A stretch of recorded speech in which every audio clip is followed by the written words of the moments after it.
Hello viewers, welcome to our channel. আজকে আমরা traditional ঢাকাইয়া recipe দেখাবো। সেটি হচ্ছে গরুর মাংসের ছেঁচা কাবাব অথবা বিফ স্ম্যাশড কাবাব।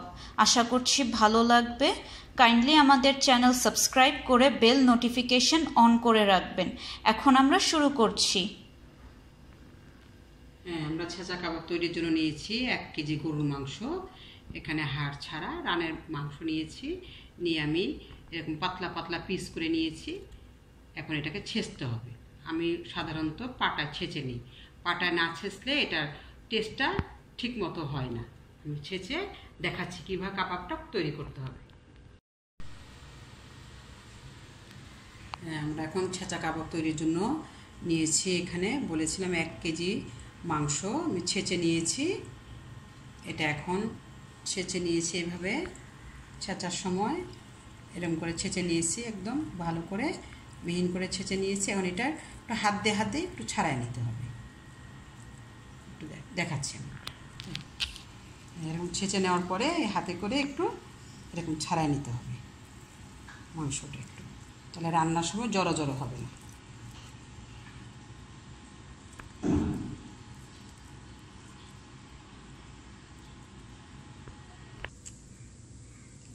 এই ছেঁচা কাবাবের জন্য আমি এই যে মাংস ছেঁচে নিয়েছি, ভালো করে ছেঁচার পরে একটু জড়ো জড়ো হয়, আমি এবার হাতে করে ছাড়াই নিয়েছি। তো মাংস এই ছেঁচা কাবাব তৈরি করার জন্য লাগবে আমাদের 1 কাপ তেল। এখানে পেঁয়াজ কুচি একটু মোটা করে কেটে নিয়েছি, মোটা মোটা করে একটু করেছি কুচিটা। আর এখানে শুকনা মরিচ, এলাচ, দারচিনি, এলাচের মুখটা একটু ফাঁক করে নিতে হবে। এখানে রসুন কুচি আছে কয়েকটা কোষ, 6-7টা আমি আস্ত রেখেছি রসুন। এদিকে চিনি, কাবাব মশলা এখানে আছে 1.5 টেবিল চামচ, আধা 4 চামচের থেকে একটু বেশি আছে গোলমরিচের গুঁড়া। এটা হলো জিরা গুঁড়া আছে 2 টেবিল চামচ, 2-4 চামচ। আর ধনে গুঁড়া আছে 2 টেবিল চামচ, চিনি 1-4 চামচ, শুকনা মরিচের পেস্ট আছে 3-4 চামচ, আদা রসুনের পেস্ট আছে এখানে 3 টেবিল চামচ। তারপর কয়েকটা মরিচ, কাঁচা মরিচ একটু মুখটা কেটে নিতে হবে। লেবুর রস আছে এখানে 2 টেবিল চামচ, স্বাদ মতো লবণ। আমি এখন ছেঁচা কাবাব তৈরি করে দেখাচ্ছি। এটা হচ্ছে পুরান ঢাকার ঐতিহ্যবাহী রেসিপি। ঠিক আছে, আমি করে দেখাচ্ছি। হ্যাঁ, এখানে টমেটো কুচি নিয়েছি 2টা ছোট সাইজের, ছোট ছোট করে কুচি করে নিয়েছি। এখন আমি রান্নাটা দেখাচ্ছি কাবাব তৈরি করা। আমি তেল গরম করতে দিয়েছি, এখানে 1 কাপ তেল দিয়েছি। এর মধ্যে এখন এগুলো দেব, পেঁয়াজ,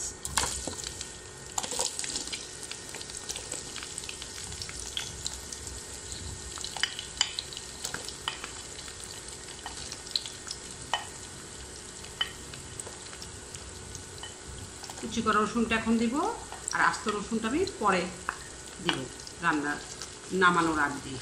হ্যাঁ, এখন আমি পেঁয়াজটা একটু হালকা ভাজবো। এখানে আমি 2-4 চামচ লবণ দিচ্ছি।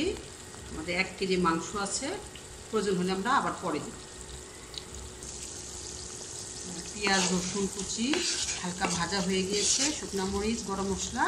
এখন আমি মাংসগুলো দিব।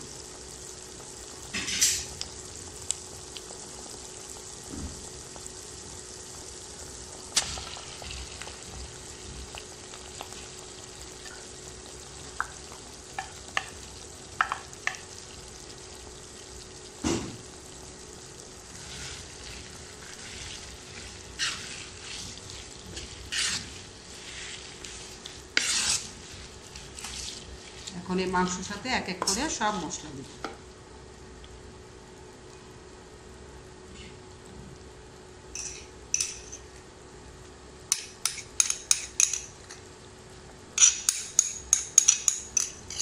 শুকনা মরিচের পেস্ট,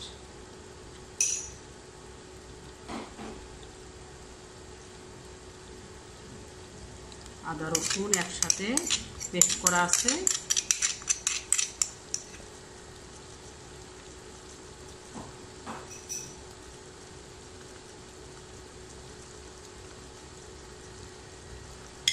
ধনে গুঁড়া, কাবাব মশলা, জিরা এখন আমি অর্ধেকটা দিব আর অর্ধেকটা আমি রান্নার পরে দিব। কাবাব মশলা পুরাটা দিব, গোলমরিচের গুঁড়া দিব, চিনি দিব।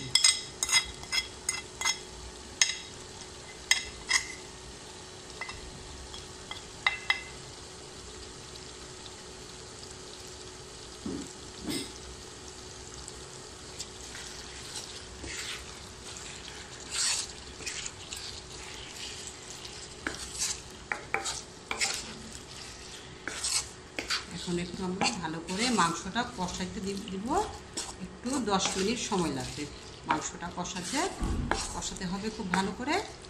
মাংস থেকে পানি বের হবে, আমরা অপেক্ষা করব।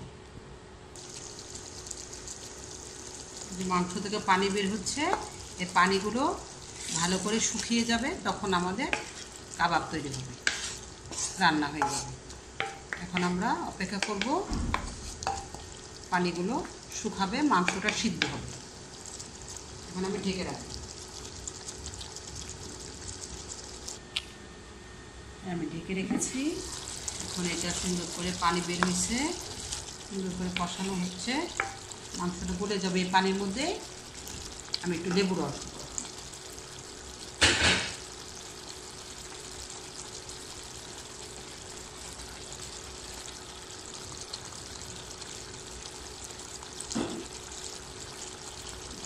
চামচ আমি লবণ দিয়েছিলাম, আমি আবার হাফ চামচ লবণ দিচ্ছি, 4 চামচের হাফ চামচ।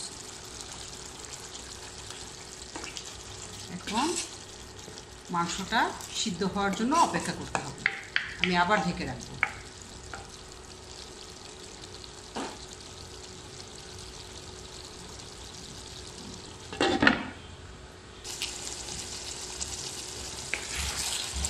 এখন আমাদের মশলাটা কষানো হয়ে গেছে, পানিগুলো শুকিয়ে যাচ্ছে। এখন আমরা এর মধ্যে দিব টমেটো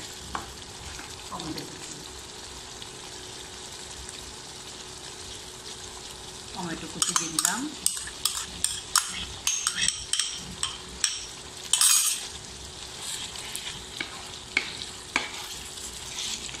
টমেটোটা বলতে 5-7 মিনিট সময় লাগবে। এখন আমরা দিব কাঁচামরিচ।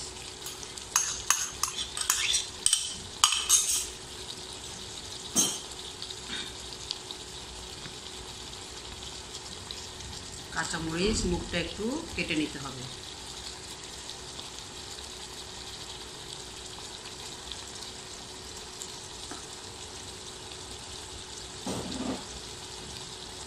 আমরা আস্ত রসুনগুলো দিয়ে দিব।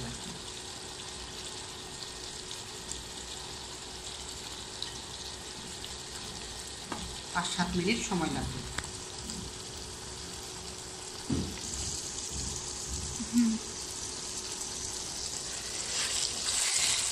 হ্যাঁ, এখন আমাদের পানিগুলো শুকিয়ে গিয়েছে, ভাজা ভাজা হচ্ছে মাংসটা।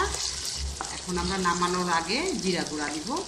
আমাদের তৈরি হয়ে গেল পুরান ঢাকার ঐতিহ্যবাহী ছেঁচা কাবাব। চুলাটা বন্ধ করে দিব। দিয়ে জিরা গুঁড়াটা যে রেখেছিলাম অর্ধেক, সে জিরা গুঁড়াটা দিব।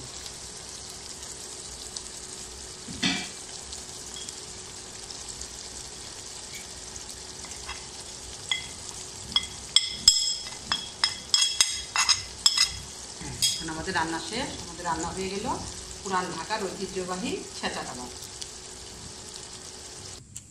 ভিউয়ার্স, আমাদের পুরান ঢাকার ঐতিহ্যবাহী গরুর মাংসর ছেঁচা কাবাব তৈরি। পোলাও এবং ভাতের সাথে খেতে দারুণ লাগে। উপকরণ ডেসক্রিপশন বক্সে পাবেন। রেসিপি ভালো লাগলে অবশ্যই লাইক, কমেন্ট, শেয়ার করবেন। ধন্যবাদ সবাইকে।